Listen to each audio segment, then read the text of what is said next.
네, YTN 뉴스라이드 함께 계십니다. 지금 들으신 것처럼 더불어민주당 이재명 대표가 단식 19일차 병원으로 이송됐습니다. 또 문재인 정부 당시 부동산 등 관련 통계가 조작됐다는 감사원의 발표도 논란이 되고 있는데요. 이승환 전 대통령실 정무수석실 행정관, 또 여선웅 전 청와대 청년소통정책관과 얘기해 보겠습니다. 두 분 안녕하십니까? 예, 저희가 방송 시작하기 얼마 전에 민주당 이재명 대표가 건강이 급격하게 안 좋아지면서 병원으로 이송됐다는 소식이 전해졌습니다.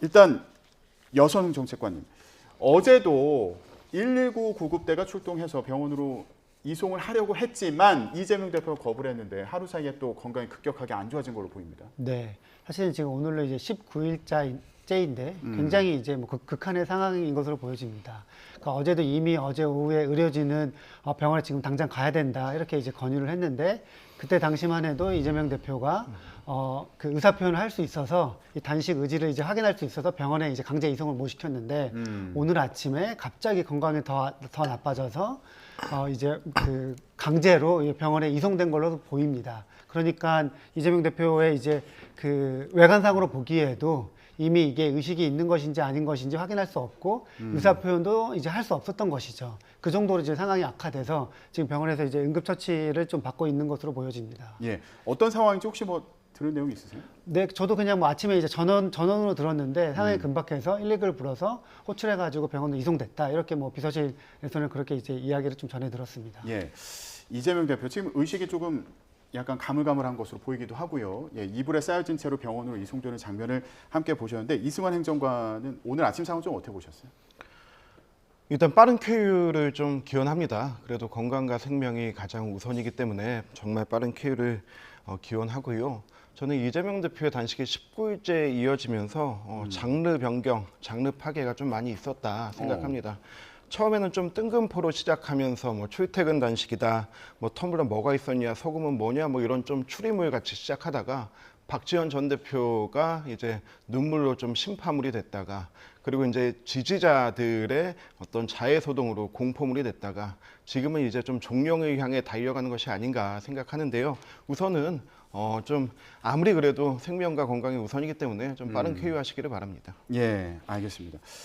이재명 대표 혹시 병원에 가서도 단식을 이어갈까? 이런 궁금증이 있어서 앞서서 박성준 대변인과 전화 인터뷰할 때 물어봤는데 지금은 그런 얘기 할 때가 아니다 이런 반응이었거든요. 지금 어떤 상황인가요? 뭐 근데 제가 보기에는 단식 의지를 이제 본인한테 이제 의사를 물어봐야 되는데 예전에 같은 경우에 정치인들 단식할 때 병원에 가서도 단식을 이어간 경우가 있거든요. 대표적으로 김영삼 대통령께서 예전에도 단식을 이제 23일 동안 이어질 때 병원에서의 단식 기간까지 합친 이제 일수거든요. 예. 그래서 지금 대표의 의지대로라면 최근에 확인한 대표 의지대로라면은 병원에서도 또 그 단식을 이어갈 가능성이 조금 높지 않냐 이렇게 보여지고 뭐 그 전에는 병원 갔다 오고 나서 응급처치 받고 나서도 단식을 하겠다 이렇게 이제 말씀도 있었기 때문에 예. 지금 상황 변화가 전혀 없는 상황에서 뭐 지금 이제 섣불리 뭐 논하기는 좀 이르지만 단식이 계속 이어질 수도 있다 이렇게 좀 전망을 합니다. 네, 이재명 대표가 요구했던 게 후쿠시마 오염수 방류 관련해서 국제해양재판소에 제소해라. 그리고 윤석열 정부의 대국민 사과 국정 방향 전환, 국정 쇄신과 개각 이런 요구 사항이 있었는데 지금 뭐 상황 변화를 쉽게 예단하기는 좀 어렵지 않나 이런 생각도 들고요. 어쨌든 뭐 관철되지 않은 요구이고 이루어지지 않을 목표라는 것은 모두가 다 알고 있었고요. 그 19일의 단식을 지켜보면서 정말로 이 단식은 두 가지 목표는 확실히 이룬 것 같습니다. 방탄을 이룬 것과 그리고 또 하나는 민주당 내부를 결속시키는 것. 전 이거는 분명히 이렇다고 생각하고요. 이러한 내부적 목표와 이재명 대표의 개인적 목표가 이루어졌다면 이제 단식을 중단해도 되지 않을까 생각합니다. 근데 검찰이 언제 구속영장 청구할까? 이르면 이번 주 초에 청구하지 않을까 이런 전망이 나오고 있는데 좀 영향을 미칠까요? 어떻게 보세요? 검찰은 법적 판단만 하면 되는 조직입니다. 법적 판단만 하면 되는데 지금 이재명 대표의 단식으로 정무적 판단과 그리고 의학적 판단까지 해야 되는 상황입니다. 민주당이 검찰을 계속해서 비판했던 게 정치검찰이다라고 얘기했는데 이제는 정무 판단을 넘어서 의학 판단까지 해야 되는 이 상황이 너무 안타깝고 좀 검찰은 법적인 판단만 했으면 좋겠습니다. 그런데 다만 지금 민주당이 어제 의총에서도 이제 방탄을 좀 강하게 결의를 했고 그런 부분들이 좀 문제가 되지 않을까 생각하는데요. 검찰은 본인의 본연대로 좀 법적 판단만 하면 좋을 것 같습니다. 근데 만약에 구속영장이 청구돼서 체포동의안이 온다. 그때 이재명 대표가 저렇게 지금 단식을 19일째 이어가다가 뭐 입원을 했다. 혹은 단식을 이어간다. 뭐 이런 상황이라면은 체포동의안이 국회에 오더라도 좀 영향을 미치지 않을까 싶기도 한데. 뭐 이재명 대표가 단식이 8월 31일 날 시작됐기 때문에 검찰이 이런 상황을 충분히 조금 예견을 했을 거라고 봅니다. 그러니까 예를 들면은 검찰한테 가장 중요한 거는 이제 체포동의안이 혹 만약에 가결이 된다고 하면은 영장 실질 심사를 받는 것인데 그 영장 실질 심사를 본인들의 유리한 판사한테 받는 것, 그 일정이 있을 거란 말이에요. 그러니까 이 판사 같은 경우에는 이제 뭐 기각을 할 거다, 아니면 기각하지 않을 거다, 이렇게 그 일정대로 갈 거기 때문에 사실은 이 검찰이 뭐 이재명 대표의 이런 단식이나 이런 거에 영향을 받지 않고 본인만의 시나리오대로 끝 진행을 할 것이다. 그게 만약에 이번 주에 체포동의안을 국회에 보내고 영장 실질 심사를 받게 하는 것이 본인들한테 유리하다고 판단하면은 예. 이재명 대표의 건강을 아예 신경을 쓰지 않을 것이다, 이렇게 좀 봅니다. 근데 이재명 대표 건강 상태가 결국에는 체포동의안을 표결에 붙이면 이거 가부에 좀 영향 미치는 거 아닙니까? 어떻게 좀 아세요? 이재명 대표가 지난 6월에 이제 불체포 특권 포기하겠다고 본인이 직접 말씀하신 게 있고 민주당도 이런 부분에 대해서 물론 정당한 체포동의안일 경우라고 단정 짓기는 했지만요. 지금 국민들이 관심 가지는 것은 과연 민주당과 이재명 대표가 이 약속을 지킬 것인가 하는 것도 굉장히 큰 포인트 중에 하나거든요. 예. 이재명 대표가 이곳에서 가결시켜라. 내가 당당히 바꾸겠다 하면 좋은데 지금 그 부분에 대해서는 이런 방법 없고 지금 응급실에서 아무 메시지조차 낼 수 없는 상황입니다. 저는 이런 부분에 대해서 초기에 단식이 설계된 그 방탄의 목적은 이런 것이 아닌가 생각을 하고요. 민주당은 부결시킬 것이라고 생각합니다. 다만 그렇게 될 경우 다음번 체포동의안이 넘어오는 시기가 11월 국정감사 이후가 되는데 지금 이번 총선 전 마지막 국정감사는 야당의 시간입니다.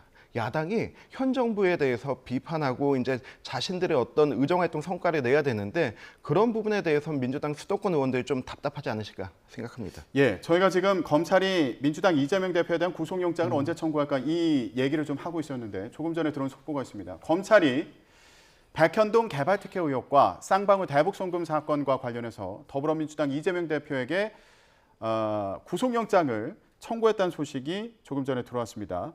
서울중앙지방검찰청은 오늘 배임과 위증교사 또 제3자 뇌물과 외국환 거래법 위반 혐의를 적용해서 이재명 대표에 대한 구속영장을 청구했다는 소식이 들어왔습니다. 내용을 보면 성남시장 시절에 로비스트 청탁을 받고 백현동 개발 사업에서 인허가 특혜를 제공해서 민간업자에게 막대한 이익을 몰아줘서 성남시에 손해를 끼치고 또 경기지사가 된 뒤에는 자신의 방북 등을 위해서 경기도가 북한에 지급해야 할 800만 달러를 쌍방울 그룹이 대신 내도록 했다는 혐의를 적용했습니다. 이와 함께 백현동 로비스트의 측근에게 접근해서 법정에서 자신에게 유리한 증언을 해달라고 부탁한 위증교사 혐의도 적용이 됐습니다. 네, 지금 저희가 영장 청구 언제 할까 이 얘기를 하고 있었는데 검찰이 영장을 오늘 청구를 했습니다. 그러니까 지금 두 분 얘기하신 대로 법적인 판단만 해서 일단 청구를 한 것으로 보입니다. 저는 뭐 법적인 판단이 아니라 구속영장이 이제 그 영장 심사에서 그 인용될 것이라는 게 가장 잘 그거를 할 수 있는 판사. 그 판사가 이번 주에 오늘 할 것이냐 이걸 보고 했다. 자기네 시나리오대로. 그런 스케줄을 보고 했을 것이다. 오늘 청구를 했어야 했을 것이다. 네, 그렇게 봅니다. 그러니까 이거는 법적인 판단이 아니라 정무적인 판단이 들어간 그렇죠. 거다. 네, 그렇죠. 전략적인 판단이다 이렇게 얘기를 해주셨는데 어떻게 보셨어요? 오늘 날짜가 18일이죠. 지난번에 이재명 대표가 2차 검찰 조사 받고 나서 본인의 측근들에게 아무래도 18일에는 넘어올 것 같다. 체포동의안이 넘어올 것 같다라고 본인이 먼저 말을 했습니다. 왜냐하면 2차 조사에서 본인이 이미 조서에 그 서명 날인 하지 않을 정도로 확실한 증거가 있다. 더 이상은 돌릴 수 없다라고 하는 느낌을 받았기 때문일 거죠. 검찰은 지금 본인의 어떤 법적 판단대로 가고 있는 거라고 생각합니다. 검찰은 법적인 판단만 해서 지금 영장을 청구한 거다. 근데 오히려 이재명 대표가 전략적으로 판단해서 단식을 계속 이어간 거 아니냐 이런 네네. 말씀이신 거예요? 네, 그렇습니다. 오히려 이재명 대표가 지금 검찰의 그런 수를 보고 네. 검찰이 이때쯤 영장을 청구할 거다 이렇게 생각을 하고 지금 단식을 계속 이어간 거다. 이런 식의 그런데 입장을 만약에 이제 밝히신 따지고 거죠? 보면은 이재명 대표의 단식이 그러면은 영향을 안 미친 거잖아요. 검찰이 자신의 일정대로 이제 했기 때문에 그거는 뭐 그렇게 보기 조금 어려울 것 같고 저는 뭐 이거 좀 이제 긴 이야기가 될 수 있지만 대북 송금 관련해서는 진짜 여기에 구속영장을 청구한다는 것 자체가 굉장히 좀 우스꽝스럽고 황당한 일이다 이렇게 생각을 합니다. 왜 그렇게 보세요? 대북 송금 사건 같은 경우에는 증거가 없어요. 왜냐하면 이 사건 자체가 일단은 그 뇌물을 받은 측이 북한이거든요. 그 북한이기 때문에 이거를 구체적으로 입증한다는 것 자체가 없고 그래서 계속 검찰이 그 집착하는 게 이하영의 진술이거든요. 그러니까 이재명 대표가 대북 송금에서 나오는 그 혐의가 제3자 뇌물인데 이 3자 뇌물을 입증하기 위해서는 이하영의 진술밖에 없다. 그리고 지금 김성태 주변에 있는 사람들이 전부 다 집행유예로 풀려나고 있습니다. 그러니까 이제 검찰이 주는 메시지는 일관되다. 이하영 진술 바꿔서 이재명한테 보고하고 사실상 이재명의 지시를 받아서 이재명의 무기나에 대북 사업을 추진한 거다. 이렇게 이제 원하는 답변을 이제 얻으려고 하는 것이죠. 지금 말씀을 들어보면은 이거 영장 이렇게 청구했지만 만약에 영장 실질 심사를 받는다고 하더라도 이거 영장 기각될 거다 이런 취지로도 이해가 되는데 좀 어떻게 보세요? 뭐 기각 여부를 놓고 미리 예견하고 하는 것 자체가 검찰을 정치화하는 거고요. 이건 사법부의 판단에 맡기면 될 것인데 검찰이 그만큼이나 자신 있기 때문에 구속영장을 청구하는 것이고 이런 단식이라는 어떻게 보면 민주당의 위기 상황도 뭐 고려하지 않고 이거는 법적인 대로 가는 겁니다. 그들의 일정과 그들의 기준과 법적 기준에 따라 가는 것에 대해서는 뭐 더 이상 왈가왈부하거나 전망할 필요가 없고요. 이제 사법부의 판단을 받으면 된다고 생각합니다. 민주당에서는 오늘 한덕수 국무총리 해임 건의안을 제출할 예정이라고 하더라고요. 네. 어떤 의미가 있는 겁니까? 이번 주에 이제 굉장히 그러니까 사건이 많이 이제 있을 건데요. 뭐 그 대법원장 인사청문회도 있고 지금 한덕수 그 국무총리 해임안 같은 경우에는 실질적으로 뭐 그 지금 이제 해임 건의안을 많이 냈지만 대통령이 뭐 받아들일 리가 없지 않습니까? 정치적인 뭐 의사 표시이고요. 지금 내각 총 사퇴를 지난주 토요일 날 이제 결의를 했는데 거기에 더해서 이제 한덕수 국무총리가 총 책임이 있다 이렇게 이제 뭐 주장하는 것입니다. 그러니까 한덕수 총리 같은 경우에는 뭐 쭉 이어진 이 사건에서 최근에는 너무 이제 극한의 발언들을 계속 이제 같이 이어나가고 계시거든요. 예전에 같은 경우에 한덕수 총리가 뭐 그 참여정부 때도 뭐 그 공직을 맡으셨고 해가지고 국회에서 인준이 된 것인데 지금은 너무 그 대통령과 코드 맞추기에 좀 앞서 있다. 책임이 있다 이렇게 좀 보여집니다. 민주당 오늘 박광원 원내대표가 교섭단체 대표연설을 하고 네. 그거 끝나고 나면 한덕수 국무총리 해임 건의안 제출하고 그리고 정오에는 용산 대통령실 앞에서 의원들 모여서 인간 띠입기 행사를 한다고 하는데 이런 상황은 좀 어떻게 보세요? 한덕수 총리는 윤석열 정부의 첫 총리이기도 하지만 노무현 정부의 마지막 총리이기도 합니다. 이분은 어떻게 보면 관료의 표상이고 또 협치의 상징이고 민주당과도 소통될 수 있는 총리이신데 그분은 민주당이 너무 극단으로 몰고 가는 것이 아닌가. 이 해임 건의안, 여기서 해임 사유가 무엇입니까? 이거 뭐 이재명 대표의 단식을 막지 않은 것입니까? 그렇다면 단식의 조건을 영수회담으로 했었어야죠. 정말 자신 있다면 해임 건의안 말고 탄핵 소추안 내십시오. 오히려 자신이 없는 거 아니냐. 네네. 이것도 정치적인 요식 행위다. 네, 그렇습니다. 예, 이런 말씀으로 이해가 됩니다.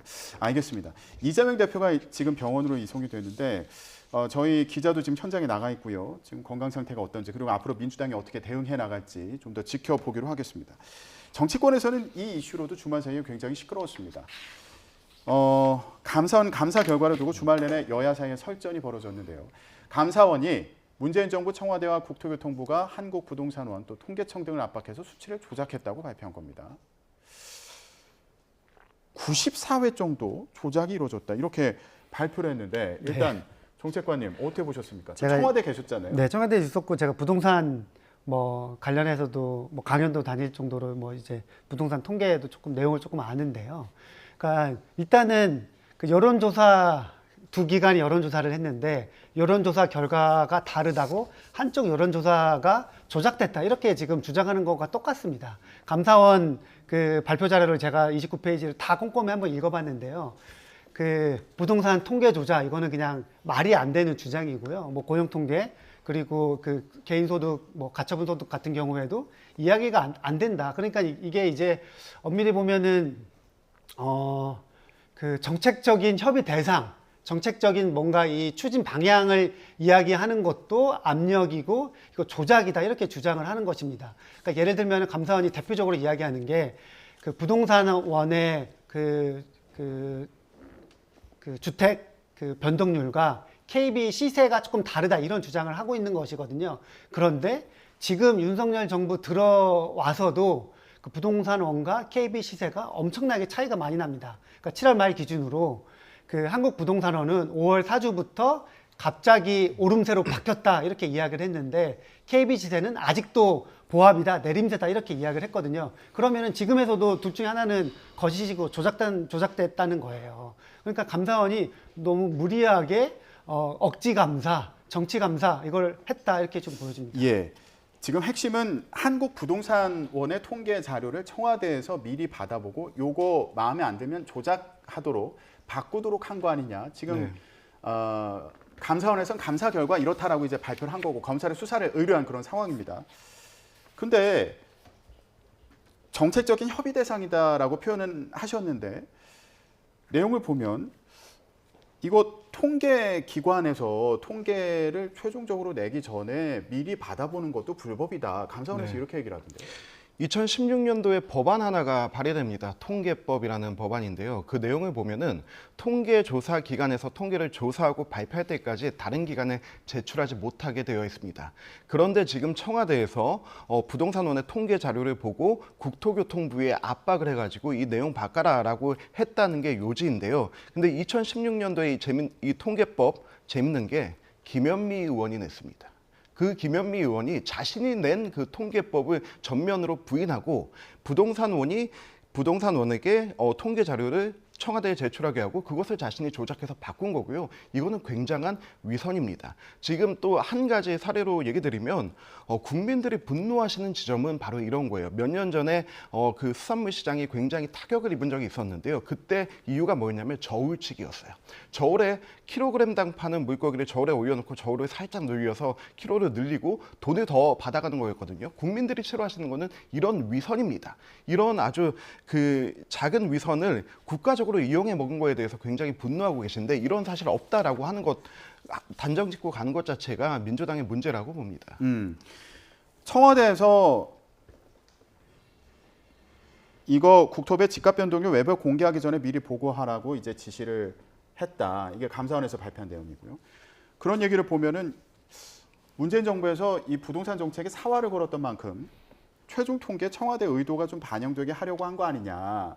이런 해석도 나오고 있고요. 그리고 감사원에서 문재인 정부 당시에 특정 시점에 이 조작 지시가 집중됐다고 언급을 해서 요거 정책 효과를 좀 극대화하려고 그 당시에 청와대에서 요거 통계를 좀 바꾸라고 지시했던 거 아니냐. 이런 의심은 충분히 할 수 있는 상황이지 않나 싶어서 감사원 감사 결과 보면. 네, 그 감사원 발표 자료에 보면은 이야기를 하는 게 그 이제 불법이라고 이야기하는 근거가 뭐냐면은 통계법 제27조 2항이거든요. 제가 한번 읽어보면은 누구든지 통계 작성 기관에서 작성 중인 통계 또는 작성된 통계를 공표 전에 제공 또는 누설하거나 목적의 용도를 사용해서는 아니 된다. 이게 2조 2항의 내용입니다. 근데 2조 2항이 두 문장으로 이루어져 있는데요.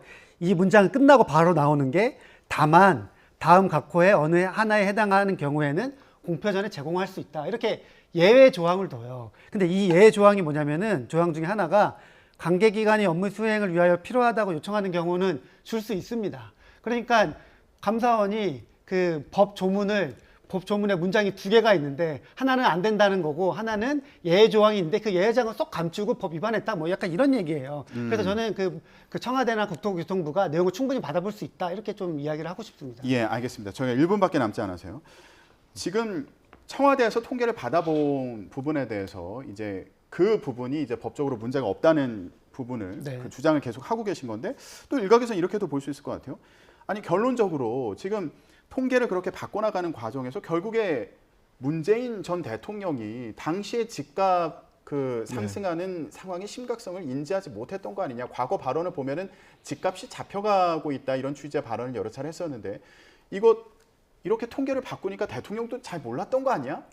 이런 얘기를 할 수도 있을 것 같아서요. 문재인 대통령 청와대 참모들 김의겸 당시 대변인 흑석 의겸으로 불리며 땅 투기했죠. 그리고 노영민 비서실장 집 두 채 처리하라고 해놓고 본인은 서초동에 있는 아파트가 아니고 청주에 있는 아파트 했죠. 그리고 김상조 정책실장 그 오르기 전에 그 부동산 3법 처리되기 전에 전세금 1억 2천 올렸죠. 저는 참모들 다 알고 있었을 거라고 봅니다. 그런데 문재인 대통령 정말 몰랐나? 그렇다면 무능한 대통령이죠. 알았겠죠. 알았겠지만 다만 국민들은 호도한 게 아닌가. 저는 그렇게 생각합니다. 마지막으로 문 전 대통령도 알았지 않겠냐? 이게 이런 부동산 의심하는 통계라는 것이 기본적으로 정확할 수가 없습니다. 왜냐하면은 집값이 그 집주인 맘대로 호가가 바뀌고 실제 거래가 바뀌기 때문에 그래서 이거를 통계적으로 평균적으로 낸다는 것이 큰 의미가 없고 굉장히 좀 어려운 문제다. 그래서 이거를 그 정부가 저는 이제 결과적으로는 부동산 정책이 실패했기 때문에 여기에 대해서 나오는 비판들을 피해갈 수 없지만 통계 조작으로 보는 것은 나가도 너무 선을 나간 주장이다. 이렇게 좀 결론적으로 말씀드리고 싶습니다. 알겠습니다.